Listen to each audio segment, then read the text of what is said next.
Hello everyone, this video is about the topic direct proportion. This video is useful for the students of year 9 and year 10 as well. In this video we will be discussing about what is the meaning of direct proportion, what are the conditions for the direct proportions, and the graphical way to represent the direct proportion. So if you look here, we have shown here few ice creams, and then there is a table of certain values given. Here n is representing the number of ice creams, so this n is representing the number of ice creams, and c is representing the cost. This is the cost in dollars. So we are talking about two quantities here. One is the number of ice creams and second is the cost of ice creams. And in this table the first value written for n is 0, that means there is no ice cream. If there is no ice cream, so we need not to pay any amount, so that is 0. So for n equal to 0, c is 0, which is the cost. Then if I take one ice cream, if I am buying the first one ice cream, I have to pay $3. If I am buying two ice creams, so I need to pay $6. Then if I have to buy three ice creams, I have to pay $9. So what we can see, for each increase, if we are increasing the number of ice creams by 1, I have to pay $3 each time. So that means these quantities have a relation, they are related to each other. As the value of n, the number of ice creams are increasing, so is the cost. Or if I say, as the number of ice creams are getting reduced, so the cost is also getting reduced. So these two quantities are related and they are showing the same behavior. If one is increasing, then another one is also increasing, and if one is decreasing, another one is also decreasing. When the two quantities show such a behavior that with increase in the first one, another one is also increasing by the same amount, like every time if I increase the number of ice creams by 1, the cost is increased by $3. So that means these two quantities, we can say that they are in a direct proportion, and when one of the quantity is 0, another is also 0. So such two quantities which show such behavior, they are considered to be in the direct proportion. Okay, now this is a graph of these quantities. What we did, we take these points which are shown on this graph. So the first point here is shown as, and from the table, is 0 0. So one of the axes on the graph has been shown with respect to the number of ice creams, which is n, and the second part here is shown as the cost, which is in dollars. So first point is 0 0. So n is 0 and cost is also 0. Then n is 1. So n is 1 here and cost is 3. Then n is 2, cost is 6. Then n is 3, cost is 9. N is 4, cost is 12. If you see, if I join these points, it will produce a straight line and it is passing through the origin. These are the two conditions of direct proportion. Whenever you have given a lot of graphs and you have to choose a graph which is showing direct proportion, so you always have to look for these two things. That first point is there should be 0 comma 0 point, means when one quantity is 0, the another should also be 0. And second condition is they should produce a straight line graph. A straight line graph passing through 0 is equivalent to a direct proportion, and it shows that the two quantities are related as a direct proportion form. Now here the same thing is written again. So if I want to show you this thing once again, as n increasing, so does c. N is 0, c is 0. So graph is a straight line passing through the origin, and this is known as a direct proportion, this kind of relationship. How we say it? We can say c is directly proportional to n, or C varies as directly as n, means as n is increasing C is increasing, as n is decreasing C is decreasing. And how to write it mathematically? It is C is directly proportional to n. This is a sign of proportional. Okay. Now we have some questions here. We have to understand whether these are in direct proportion or not. So first graph is given here. The first point is x and y. There are two quantities. When x is 0, y is 0. This is the first condition that is fulfilled. Then when x is 1, y is 1. But then x is 2, y is 3. Then x is 3, y is 8 and 4 and 15. What you can do here is you just need to draw the graph. If it generates a graph, straight line graph, we can say that it will be the direct proportion. So I draw a graph over here. So here I am taking the x values, and on this side what y axis is y values. This is the origin. Then I am taking the values 1, 2, 3, 4, and here I can take the values like 2, 4, 6, 8, 10, 12, 14, and let's say 15 will be somewhere here. This is 15.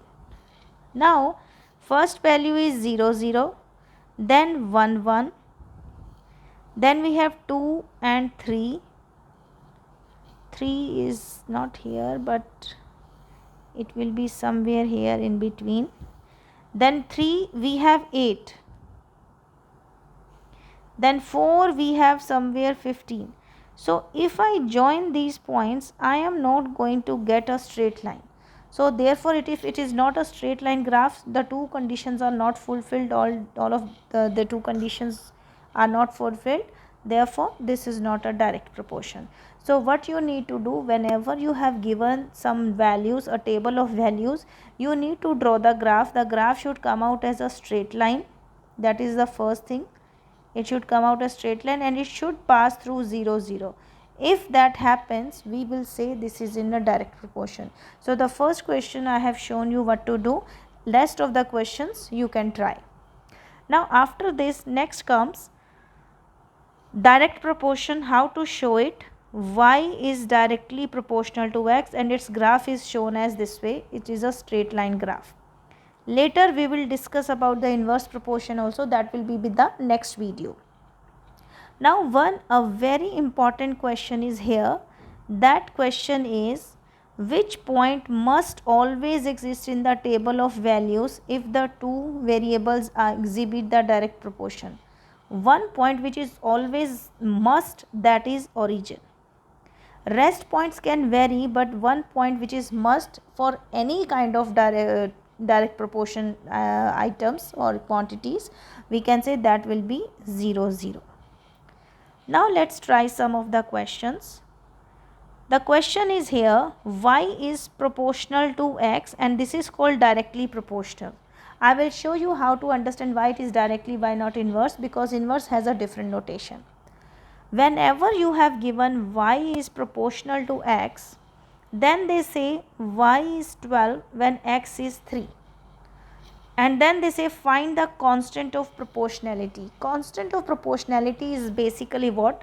When you see the example of that cost and the number of ice creams, we saw when n is 0, c is 0. When n is 1, cost was 3. When n is 2, cost was 6. So what was happening? Every time there was an increment by 3. So this 3 is a constant of proportionality. But there we were given a lot of values. Here we have just given one set of values. So when one set of values are given, how to find out that constant of proportionality? In this question, I was able to write that C is equals to that constant which is 3 multiply by n. As the number of ice creams will be increased 1, 2, 3, so I will be getting the cost. So now we have to find this C. And I have the equation. This is not an equation, this is basically a relation. It's a proportion that y is proportional to x. Now I have to convert it into this form. This kind of equation is known as a rule which is connecting n and c. This is also known as an equation which is connecting n and c, or a rule. So now what I need to do, I have to remove this sign. To remove this sign, I will be writing y is equals to kx. Like here I have written 3, but here in this question I don't know that, so I wrote this k as a constant of proportionality, and we have to always find this value. In every question this will be the first thing we have to find out. This is called constant of proportionality. Like in this question is 3, so I have to see y will be 3 times of x, y will be half of x, y will be x 7 times of x, or what. And to find that, we have given this one relation between x and y, that y is 12. So this is my first equation, and now we have been given that y is equal to 12 when x is equal to 3. So I will substitute that value in this equation 1. So y is 12 and k as it is, and x is 3. From here I got 3k is equal to 12, and I will divide both sides by 3. So k is equal to 4.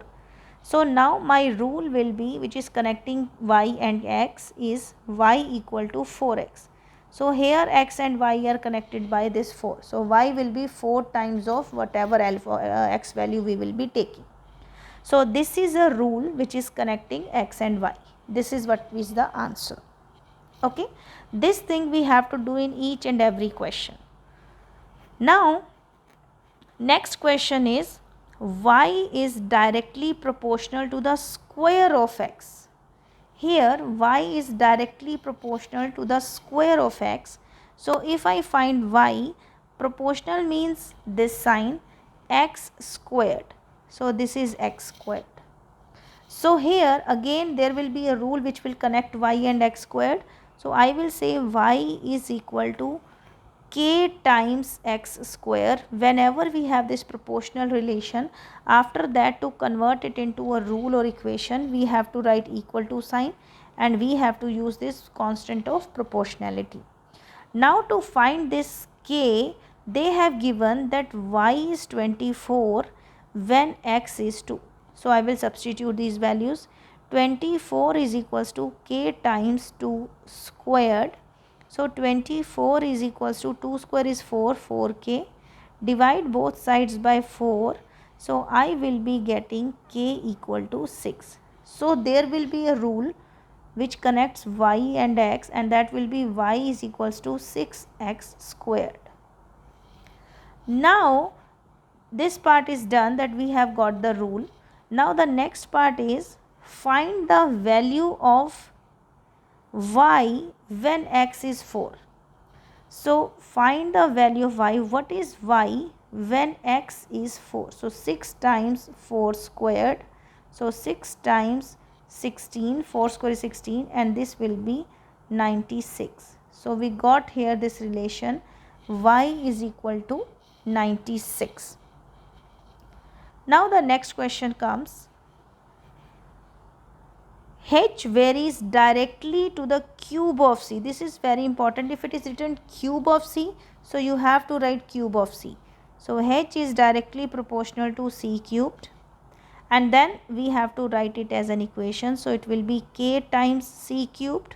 This is my first equation, and this k is a constant of proportionality.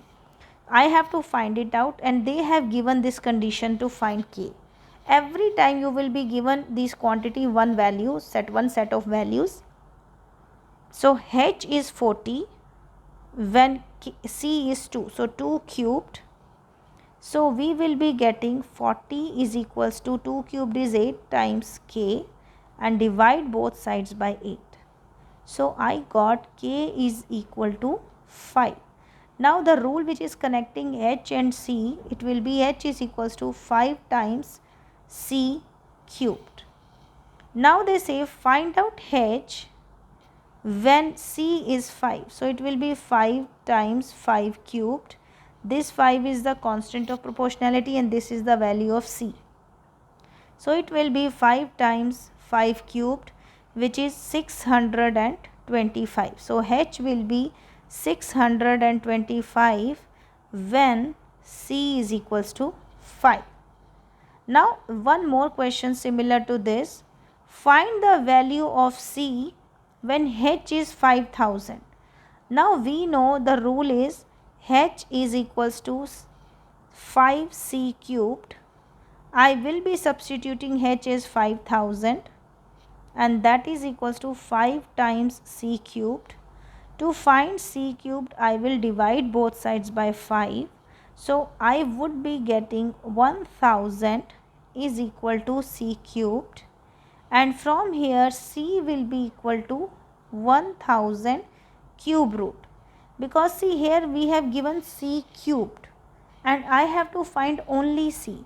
So I will take the cube root on both sides. Cube root means I will be taking 1/3 power on both sides. So cube root of 1000 is 10. So this will be my answer, that C is 10 when H is equals to 5000. Now here if you see these graphs, direct proportion graphs, which one will be direct proportion? In the first case, the graph is between these two lines. It is a straight line. This is also a straight line, but they are not passing through origin. There are two conditions. It should pass through the origin and it should be a straight line. Here also it is a straight line but not passing through the origin. Here it is passing through origin but it is a curve. So it is not a direct proportion. This quantity, in this case, the two quantities which are shown along these two axes, they are forming the direct proportion because the lines are passing, this line is passing through origin and it is a straight line. So this is a direct proportion. And this last one, this is also not a direct proportion because here it is not a straight line graph, it is passing through origin but it is not a straight line graph. Okay, so this is why that is not a direct proportion. I hope this video is clear to you everyone. If there will be any doubts, you can comment. Please share and subscribe my channel and keep watching this channel. Thank you.